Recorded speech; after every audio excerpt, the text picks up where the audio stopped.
Welcome to a magical morning in Salcombe, and join me on stage 2 of my little cruise down the south coast to Plymouth.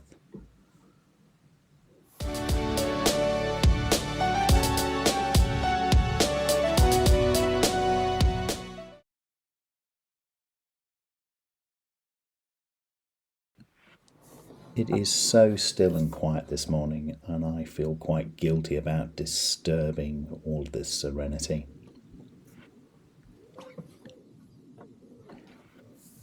So I try to leave as quietly as I can.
If you remember, I came in from the east, from the Dart yesterday, and this morning the plan is to go west, go around Bolt Head, carry on west, and then as the land drops away to the north, I find myself in the middle of Bigbury Bay, probably about 2.5, 3 miles out,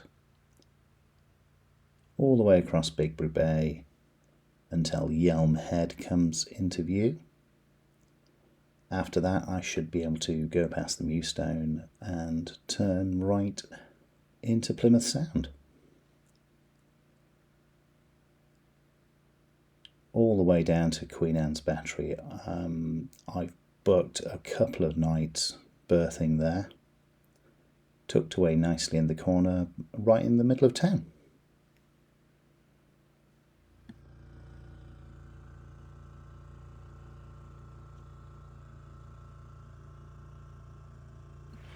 Leaving Salcombe on a rising tide with slightly more water than when I came in over the bar.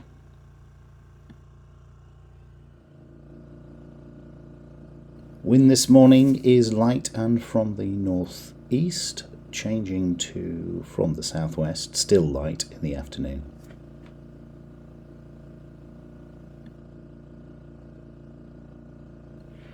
I should have about half a knot of current carrying me west until about midday, when it dies and starts to go the opposite way. Just need to get round that headland now, turn west, hoist those sails and see if there's enough wind to get me there.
I love that moment where the engine goes off and it all becomes quiet and you start sailing properly.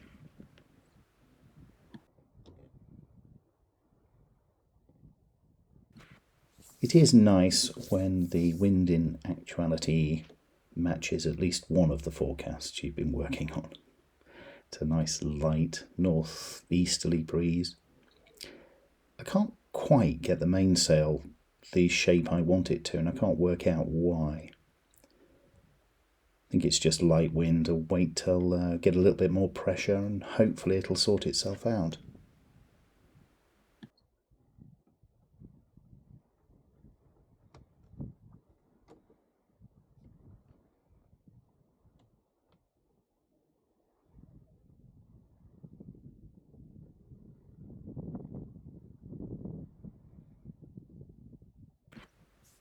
Yes, the leech of the mainsail has a little hook in it. I think one of the reefing lines is a little bit tight, but I can't see where it's gone tight. It was a perfect length yesterday, so I don't know what's happened. We'll carry on. Once we get out of the lee of these cliffs around the headland, hopefully this northeasterly breeze will build a little bit, give me a little bit more pressure, and we can be on our way.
Now that warm summer sun on my back has been glorious all morning, but it has made it rather difficult to see the iPad and the Navionics track shown on it. which is a bit of a shame because I've been relying on it to show my projected track, my bearing, as the current's pulling me into Bigbury Bay a little bit with this light wind, and I need to make sure I don't go too far in so I don't have to fight my way back out again. Then, even more annoyingly, it packed in completely. Got too hot and a bit of a fit, and needed to go for a nice cooling down rest in the cabin for a while. That is a bit annoying. Luckily, I've got my phone as a backup, and I do have actual charts. It didn't actually come to me taking a bearing off the headlands to find my position, but I could have done if I'd needed to.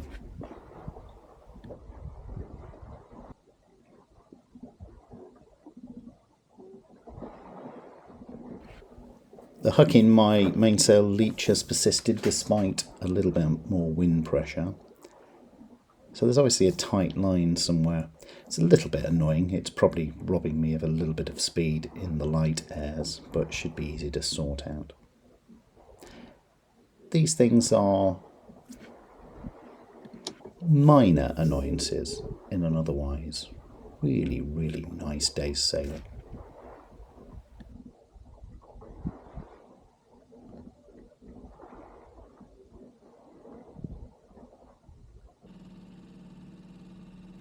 The wind died and then filled in from exactly the opposite direction as predicted. And as it was building, I needed a little bit of motor sailing just to maintain course. It was a little bit tight in the light wind to make sure I made the Mewstone.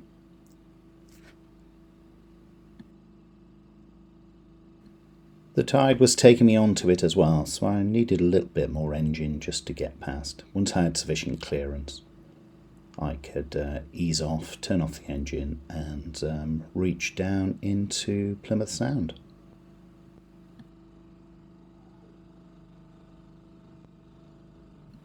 I had to use good old-fashioned line-of-sight judgment as well, as the iPad was still having a bit of a fit and having a well-earned rest in the cabin.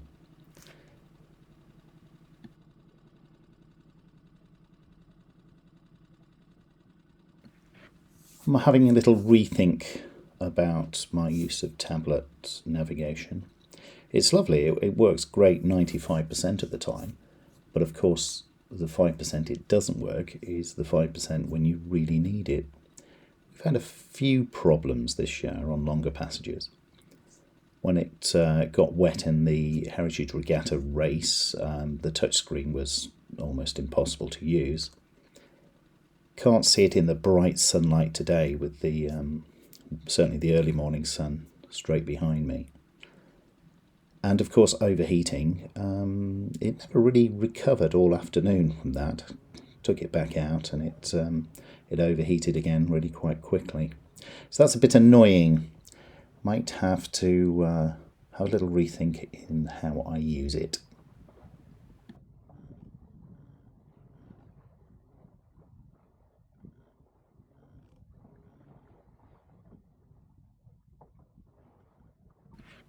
Rounding the Mewstone, I can crack off the sails and start to reach into Plymouth. It's a lovely gentle breeze taking me in now.